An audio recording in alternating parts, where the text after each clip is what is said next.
Assalamualaikum warahmatullahi wabarakatuh.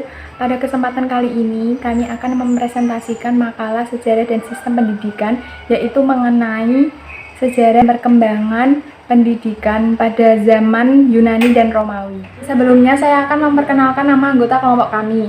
Perkenalkan, nama saya Sinha Arzahak dengan NIM 202033003 sebagai moderator. Fadila Nur Rohmah dengan NIM 202033011 sebagai notulen. Mutiara Triana Zain dengan NIM 202033017 sebagai penyaji 2. Cindy Febiana dengan NIM 202033043 sebagai penyaji 1. Pendidikan merupakan usaha manusia untuk kepentingan manusia itu sendiri. Pada saat manusia itu masih ada, maka pendidikan itu masih ada pula. Ilmu pendidikan merupakan substansi yang penting dalam kehidupan manusia. Pada era modern, ilmu pendidikan sangat berkembang pesat seiring dengan perkembangan zaman. Lalu bagaimana perkembangan pendidikan pada masa Yunani dan Romawi? Pendidikan pada masa Yunani diawali dengan lahirnya ilmu filsafat. Sedangkan pendidikan pada masa Romawi tampak lebih sederhana dan disesuaikan dengan kebutuhan negara. Penjelasan yang lebih lengkapnya akan dipaparkan oleh penyaji 1 dan penyaji 2. Selanjutnya materi akan dipaparkan oleh penyaji 1. Kepada rekanita Cindy Febiana, saya persilahkan. Terima kasih sebelumnya kepada moderator. Selanjutnya, saya akan memaparkan materi mengenai perkembangan pendidikan Yunani kuno. Yunani kuno terbagi menjadi dua negara, yaitu Sparta dan Athena. Penduduk Sparta disebut bangsa Doris dan penduduk Athena disebut bangsa Ionia. Pada kedua negara tersebut mempunyai perbedaan dalam aturan, tata cara, dan tujuan pendidikan masing-masing. 1. Sparta. Sparta adalah negara aristokrasi militeristis. Pendidikan di Sparta didasarkan atas dua asas, yaitu anak adalah milik negara dan tujuan negara adalah membentuk tentara pembela negara serta warga negara. Ciri-ciri pendidikannya adalah pendidikan diperuntukkan hanya bagi warga negara yang merdeka atau bukan budak, mengutamakan pendidikan jasmani dan anak-anak yang telah mencapai umur 7 tahun di asrama. Di Sparta, sekolah untuk anak laki-laki diwajibkan. Pelaksanaan pendidikan diantaranya, anak-anak dibiasakan menahan lapar, tidur di atas bantal rumput, dan musim dingin hanya memakai mantel biasa. Anak-anak harus mempunyai sifat-sifat ketentaraan, seperti keberanian, ketangkasan, kekuatan, cinta tanah air terhadap negara, dan tunduk pada kedisiplinan. Sebaliknya, dalam negara Sparta, pelajaran seperti kesenian dianggap tidak terlalu penting dan diabaikan. Titik berat yang diajarkan dalam pendidikan di negara Sparta ini adalah tertuju pada kemiliterannya. Di negara Sparta ini, kedudukan wanita itu dibebaskan, tidak diwajibkan untuk mengikuti pendidikan seperti pendidikan kemiliteran. 2. Athena. Athena adalah negara demokrasi. Tujuan pendidikan Athena adalah membentuk warga negara dengan jalan pembentukan jasmani dan rohani secara selaras. Ciri-ciri pendidikan di Athena adalah pendidikan diselenggarakan oleh keluarga dan sekolah, dan sekolah diperuntukkan bagi seluruh warga negara atau bebas.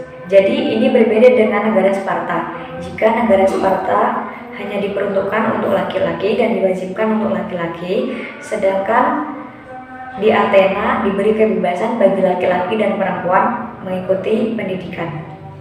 Materi atau bahan pelajaran terbagi atas dua bagian, yaitu gimnastis dan musis.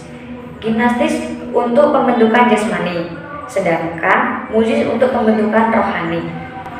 Selanjutnya, tokoh-tokoh yang berperan dalam pendidikan Yunani kuno, diantaranya ada 1. Pythagoras tahun 580 sampai 500 sebelum Masehi. Pythagoras ingin menjadikan pendidikan itu berasal dari jiwa kita, bukan hanya dari raga kita.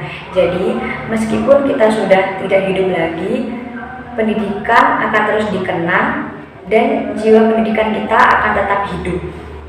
Selanjutnya ada Aristoteles pada tahun 384 sampai 322 sebelum Masehi.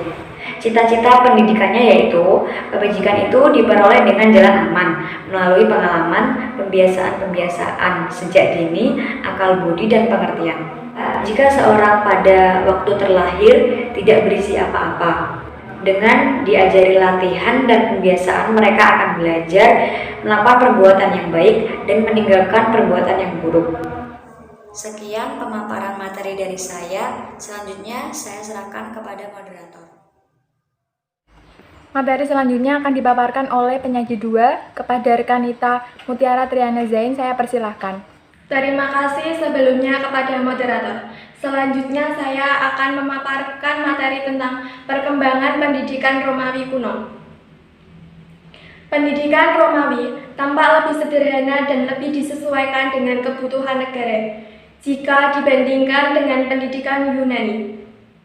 Roma, yang pada awalnya adalah negara petani, mengalami dua masa yang masing-masing berbeda baik tujuan maupun alat pendidikannya. Perkembangan pendidikan Romawi kuno dibagi menjadi dua, yaitu Romawi Lama dan Romawi Baru atau Helenisme. Zaman Romawi Lama. Pendidikan pada zaman ini bertujuan membentuk warga negara yang setia dan berani, siap berkorban membela kepentingan tanah airnya. Pendidikan semacam ini lebih diutamakan pembentukan warga negara yang cakap. Hasil pendidikan pada zaman Romawi Lama. Yang pertama, kebiasaan aturan dalam rumah tangga yang keras. Contohnya, saat kita melanggar aturan, kita akan mendapatkan hukuman. Yang kedua, agama mempunyai pengaruh besar. Orang Romawi kuno atau orang Romawi pada zaman lama percaya dikelilingi oleh dewa-dewanya. Zaman Romawi Baru atau Helenisme. Helenisme adalah aliran kebudayaan yang diciptakan oleh ahli-ahli filsafat Yunani. Sejak saat itu, bangsa Romawi mulai menyadari arti penting ilmu pengetahuan.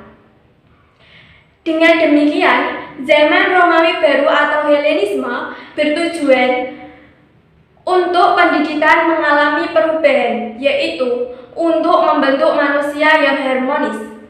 Organisasi sekolah yang dibentuk pada zaman Romawi Baru atau Helenisme. Yang pertama, sekolah rendah. Sekolah rendah mempelajari pelajaran membaca, menulis, menghitung, dan menyanyi. Yang kedua, sekolah menengah. Sekolah menengah mempelajari pelajaran ilmu pasti, ilmu filsafat, dan kesusastraan klasik. Yang ketiga, sekolah tinggi. Sekolah tinggi mempelajari ilmu keahlian pidato, hukum, dan undang-undang. Tokoh-tokoh yang berperan dalam pendidikan Romawi kuno. Yang pertama, Seneca. Seneca merupakan tokoh pendidik lain di zaman Romawi Baru. Seneca ialah seorang kaisar Nero dan juga disebut dengan ahli filsafat dan moralis yang terkenal.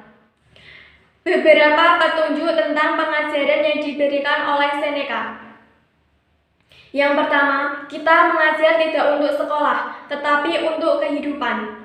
Contohnya, di dalam saat kita mendapatkan pengajaran di lingkungan sekolah, kita tidak hanya berpedoman dengan lingkungan sekolah saja, tapi kita harus berpikir luas untuk berpedoman di lingkungan sekitar atau lingkungan nyata. Yang kedua, dengan mengerjakan kita menjadi paham. Contohnya, saat kita mendapatkan pelajaran matematika dan kita sudah mengetahui rumusnya, tapi seandainya kita tidak mau mengerjakan, kita tidak akan paham. Dengan mengerjakan materi tersebut, kita akan menjadi paham. Yang kedua adalah Quintilanus. Quintilanus adalah seorang profesor ilmu pidato yang terkenal. Pendapatnya tentang pendidikan. Yang pertama, pendidikan harus diberikan secepatnya, yaitu pendidikan harus diajarkan sejak dini atau pendidikan harus diajarkan oleh keluarganya lebih dahulu. Yang kedua, guru harus dapat mempelajari sifat-sifat muridnya. Sekian pemaparan dari saya. Selanjutnya saya akan kembalikan kepada moderator. Terima kasih kepada penyaji 1 dan penyaji 2. Selanjutnya, kelompok kami akan membuka sesi pertanyaan pada via WhatsApp grup atau Sunan. Sekian presentasi dari kelompok kami. Apabila ada tutur kata yang kurang berkenan, mohon dimaafkan. Wassalamualaikum warahmatullahi wabarakatuh.